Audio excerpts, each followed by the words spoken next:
So guys, if you stick around to the end of this video today, I'm going to make an offer. I want to see what you think about it. I want to go through all the figures, all the stuff about this property, but then I'm thinking about maybe running a little competition or something. So stick around to the end and you will see me filming part 2 of this walk through my bedroom.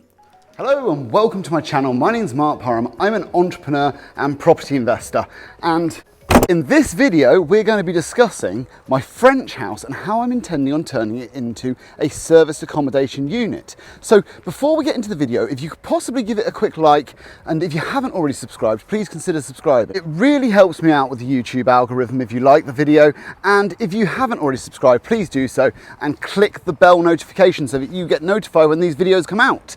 So this wasn't my original release video for today. Today is Monday. I am filming it on Monday. This video is going out on Monday, so I'm a bit under pressure, but I wanted to come to you and give you all the information as soon as I had it. So what's so exciting about this project, Mark? I hear you shout. What's so exciting? Well, let me tell you, it is really exciting. So I've had this house over in France since 2010. We bought it, myself and my parents, and I have the sort of 4-bedroom farmhouse, and my parents bought the adjoining 3-bedroom bungalow. Climb over there. Right, there we go. So all in all, it is a 7-bedroom property, 3 bathrooms, 2 kitchens. You know, they're 2 separate properties, but they're attached. I'll tell you what I'll do, I'll insert some pictures now, but bear in mind, these pictures aren't marketing materials. I wasn't aware that I was going to be renting this out. So this is just literally some pictures from family holidays to give you an idea of the property and what we're talking about.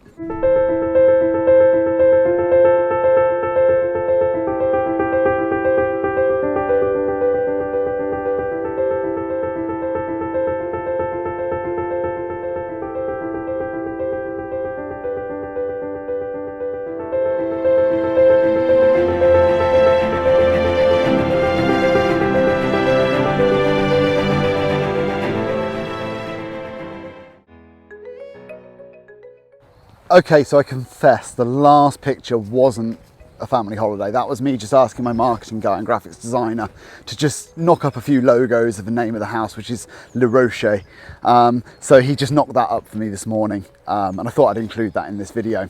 Anyway, I mentioned my marketing guy in one of the other videos, and I got loads of hate, like, he's trying to make himself sound big. Why is he talking about a marketing guy? Well, it's just because I have one. So there was no need to hate on me for that. I do apologise. Who would think that I would use professionals as an entrepreneur? Anyway, back to the property and away from the hate. So long story short, I was speaking to my builder over in France who also manages the property, and what he basically does is mows the lawn every 2 or 3 weeks, makes sure that everything's as it should be. And as I said, we didn't rent it out at all for the last 10 years. And the reason is we really bought it for myself, my family and my mum and dad to enjoy long family holidays together. Because my dad was disabled, he had MS, and we had adapted the bungalow so it had really good disabled facilities for dad. Now fast forward 10 years, and unfortunately my dad passed away 3 years ago, so the property really has stayed really unused for that period, and we were examining the possibility of selling it, we were examining the possibility of renting it out, and then we were speaking to the builder and he was saying that he's got 2 serviced accommodation units in adjacent villages just down the road. Now it's funny, isn't it? It's not until you have these conversations that you realise what people are doing. And he had never mentioned it before, he had never sort of stated an interest in managing our property. But the second we started to speak about the possibility of doing serviced accommodation, he was like, well, I do that and I'm happy to manage it for you. Would you be interested in working with me? Now my immediate thought to that was, of course I am. Now I've got 2 options when I'm looking to do this, don't I? I can either educate myself, learn everything there is to know about renting things out on Airbnb, Booking.com, using channel managers in the French market. I already understand the English market because we have serviced accommodation units in the UK, but in the French market, and I know that there are some intricacies, I know there's some legislative differences, and those aren't limited to just registering your property with the local mairie, which you have to do, I know that for a fact. But there are more nuances, and I could either learn all of that and spend years educating myself or go on courses, or I could just partner up with somebody who's already got all the knowledge and is in place to run it for me. So we've spoken about it, me and Guy, and we're going to partner up. He's going to charge me, I think, 20%. The booking fee will be about 15%. We're aiming to do about £300 a night on an average night. Obviously more in the high season, less in the low season. And there is some seasonality to this sort of business when you're doing holiday homes. And that's accepted, isn't it? You know, the reality is when you're running these sort of businesses, you've got to understand what business you're in. But yeah, no, I'm really excited about this because this was an asset that we weren't really making the most of. And if I'm honest, there's an emotional attachment to this asset. So we have to kind of like think about what would be best for the family, but also what would Dad like. And I think Dad would have liked it if we'd held on to it and offered it out on Airbnb and Booking.com, but kept the disabled facilities in place so that people who maybe have MS or other illnesses that cause them to be disabled can holiday together in a much larger group. So if it's okay with you guys, what I think we'll do, let's head upstairs, rather than going into the studio and doing things on the whiteboard, let's head upstairs and have a look at the computer, because what I've done up there is I've created a spreadsheet. I've looked at occupancy rates, what if we hit 70%, what if we hit 80%, all the different costings, all that sort of stuff. I've built a basic financial forecast for this business, and I've started putting some operational things in. AJ, he loves his dad. I am the main event whenever I come home. And this is why quite often I go for a walk when I'm talking to you guys and going through figures and plans and ideas. But let's head upstairs, let's go and have a look at this computer and let me show you all the figures, because I know that you guys like to have the full picture. Not just the pretty pictures, not just the idea, not just the plan, but the actual data that backs up the plan. So let me spin the camera around and let's go and have a look at that. So guys, here we are sat down by the computer, and I just remembered that I hadn't mentioned, if you want a one-to-one consultation with me, have a look in the description. There's a link in there. You can have a one-to-one call with me anytime you want. I've done over 80 of these now. It's until I get to 1,000 subscribers. At this point, with 500 subscribers, please feel free to do that now before it's too late. Let me flip this around and let's have a look at the data. So, let me talk you through this spreadsheet and what we've got here. So we obviously don't have any rent. This is where our mortgage costs or rent costs would go in as a monthly cost. Actually, it just says rent at the moment. Let me change that to /mortgage. So you might say, why have you got that property unleveraged, unmortgaged? Well, look, this was a family rental property, family holiday home. It wasn't ever purchased in the most financially savvy way. It's owned between me and my mum, so it's not really something that I have full control over. And my mum is far more risk averse than I am, and she would not want it mortgaged. So sometimes you have to just do what you have to do.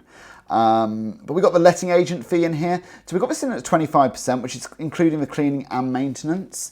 Now, obviously this is a variable cost, as is the channel manager cost, and the channel manager cost is the platform that we use in order to advertise on Airbnb, Booking.com, or Aviva. Avivo's one. There's another one called Travel City, TravelNet.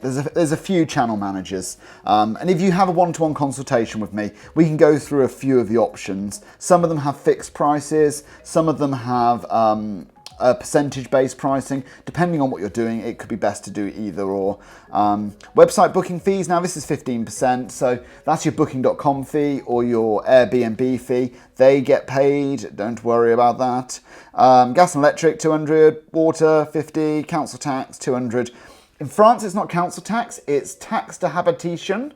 And there's another one. There's two taxes. It equates to about £2,000 a year on this property, so £200 a month. Netflix, £10 a month. Internet, £50 a month. So on a month where we take £7,000 in bookings, so 350 on an average night, 70% occupancy, we would receive around about a profit of 3,735. So if you look at the ratio of costs to profit, it's about 50-50. Having run UK serviced accommodation units, that's approximately what we aim for, about 50-50. Whatever the costs are, try and double it in terms of revenue, and that's about where we want to be. So if we increase this to sort of like high season charges, maybe 500 a night, we could be looking at making as much as £5,500 a month. And if we were able to maintain that for the full 12 months, that'd be £66,000 profit. but I think it's more likely we'll sit around 350 on the average, which is £45,000 a year of clear profit. And I think that's a pretty good result for us. I'll be very happy with that sort of result. So guys, what are your thoughts on the property? I hope you like it. I think it's going to be an absolute cracker. I think we've got a really good manager in place. I think I've fallen on my feet with this one, to be fair. Who would have known that my builder was actually already running 2 Airbnb/Booking.com service accommodation units in parallel villages? Like, it's just so useful that that would have happened. But if you put yourself out there and have these conversations, these sort of things happen all the time. So I said at the beginning of the video, if you stuck around to the end, then I might do a little bit of an offer. So for those people that have, I'm thinking maybe we could run a bit of a competition. Now, obviously, my next big milestone is to get to 1,000 subscribers. And also, you know, big likes really help me out with that. So I think if I get 100 likes on this video, then when I get to 1,000 subscribers, I'll pull a name out of a drawer and I'll give a free week into my service accommodation in France, which by that time will be up and running, will have been perfected it all, and we'll have everything ready for you.